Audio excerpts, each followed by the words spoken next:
ایک بہت پرانے وقت کی بات ہے جب ایک طاقتور بادشاہ شاہ بہرام حکمت اور انصاف کے لیے مشہور تھا۔ اس کی سلطنت دور دور تک پھیلی ہوئی تھی اور لوگ خوشحال زندگی گزار رہے تھے۔ لیکن بادشاہ کا ایک گہرا راز تھا جو اس نے سب سے چھپا رکھا تھا۔ بادشاہ کا کوئی وارث نہیں تھا اور یہی اس کا سب سے بڑا دکھ تھا۔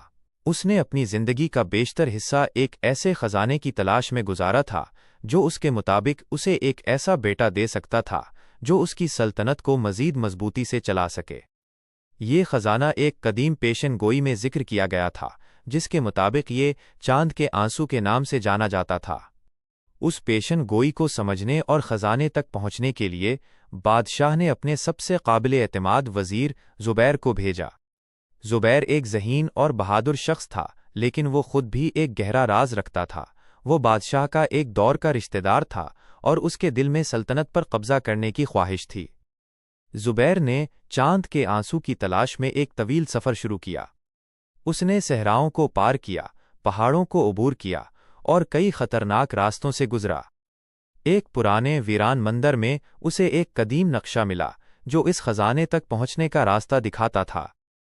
نقشے پر ایک پراسرار پہیلی تھی جسے حل کرنا ضروری تھا۔ زبیر نے کئی دن اور راتیں پہیلی کو حل کرنے میں گزارے اور آخر کار اسے کامیابی ملی۔ پہیلی کا حل اسے ایک خفیہ غار کی طرف لے گیا جو ایک جادوئی جھیل کے نیچے چھپا ہوا تھا۔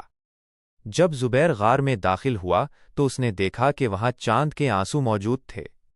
یہ ایک چمکتا ہوا نیلے رنگ کا سیال تھا جو ایک قدیم پتھر کے پیالے میں رکھا گیا تھا۔ اس لمحے زبیر کے دل میں لالچ اور بڑھ گیا۔ اس نے سوچا کہ اگر وہ اس خزانے کو بادشاہ کو دینے کے بجائے خود استعمال کر لے تو وہ خود بادشاہ بن سکتا ہے۔ زبیر نے چاند کے آنسو کا ایک قطرہ پیا اور اچانک اس کے جسم میں ایک غیر معمولی طاقت اور جوانی محسوس ہوئی۔ اسے لگا کہ اب وہ دنیا کا بادشاہ بننے کے لیے تیار ہے۔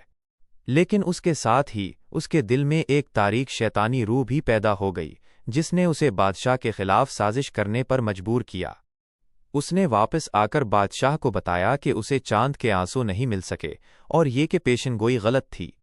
بادشاہ بہرام مایوس ہو گیا، لیکن اس نے اپنی تقدیر قبول کر لی۔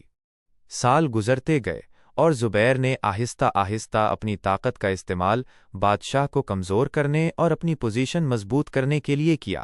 اس نے بادشاہ کے قریبی لوگوں کو ہٹایا اور اپنے وفاداروں کو اہم عہدوں پر فائز کیا۔